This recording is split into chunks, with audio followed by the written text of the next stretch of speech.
তব কথামৃতং তপ্ত জীবনং কবিভিড়িতং কলমশাপহম শ্রবণমঙ্গলম শ্রীমদাততং ভুবি গৃহন্তি যে ভুরিদা জনা। নমস্কার, অমৃতবাণী চ্যানেলে আপনাদের সকলকে স্বাগত। শ্রী শ্রী ঠাকুর, মা ও স্বামীজির রাতুল চরণে শতকোটি প্রণাম জানিয়ে শুরু করছি আমাদের আজকের পাঠ। ঈশান, ডাক্তার সরকার, গিরিশ প্রভৃতি ভক্ত সঙ্গে শ্যামপুকুরের বাটিতে আনন্দ ও কথোপকথন। গৃহস্থাশ্রম কথা প্রসঙ্গে। আশ্বিন শুক্লা চতুর্দশী, সপ্তমী, অষ্টমী ও নবমী 3 দিন মহামায়ার পুজো মহোৎসব হইয়া গিয়াছে। দশমীতে বিজয়া। তদুপলক্ষে পরস্পরের প্রেমালিঙ্গন ব্যাপার সম্পন্ন হইয়াছে। ভগবান শ্রীরামকৃষ্ণ ভক্ত সঙ্গে কলিকাতার অন্তর্বর্তী সেই শ্যামপুকুর নামক পল্লীতে বাস করিতেছেন। শরীরে কঠিন ব্যাধি, গলায় ক্যান্সার। বলরামের বাড়িতে যখন ছিলেন, কবিরাজ গঙ্গাপ্রসাদ দেখিতে আসিয়াছিলেন।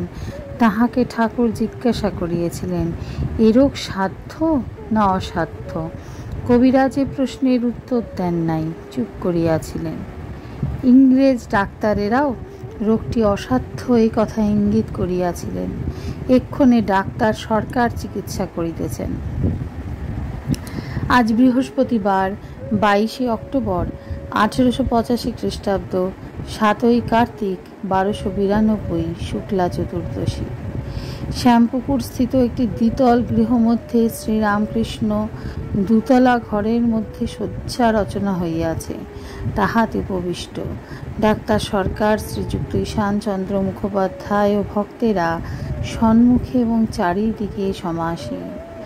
ঈশান বড় দানী, পেনশন লইয়াও দান করেন, ঋণ করিয়া দান করেন, আর সর্বদাই ঈশ্বর চিন্তায় থাকেন।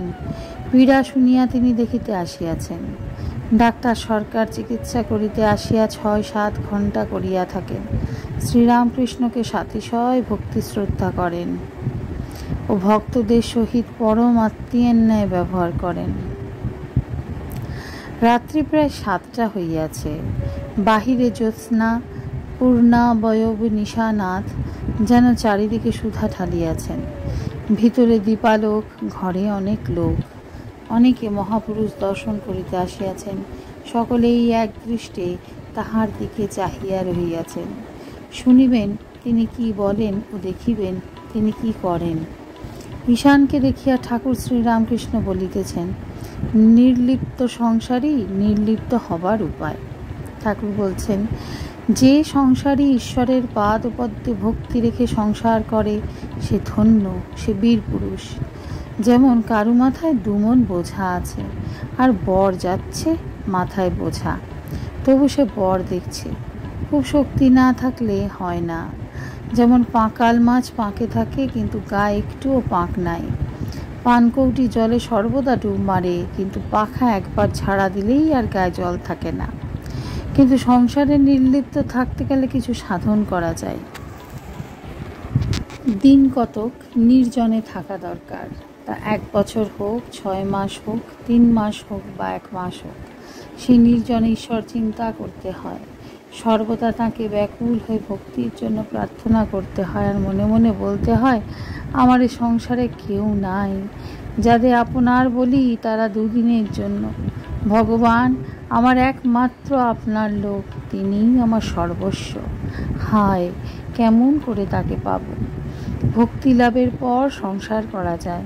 যেমন হাতে তেল মেখে কাঁঠাল ভাঙলে হাতে আর আঠা লাগে না।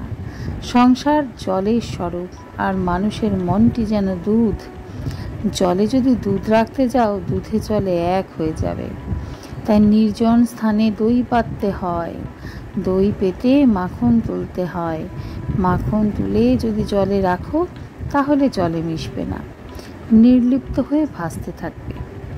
ব্রহ্মজ্ঞানীরা আমায় বলেছিল, মহাশয়, আমাদের জনক রাজার মতো, তার মতো নির্লিপ্তভাবে আমরা সংসার করব।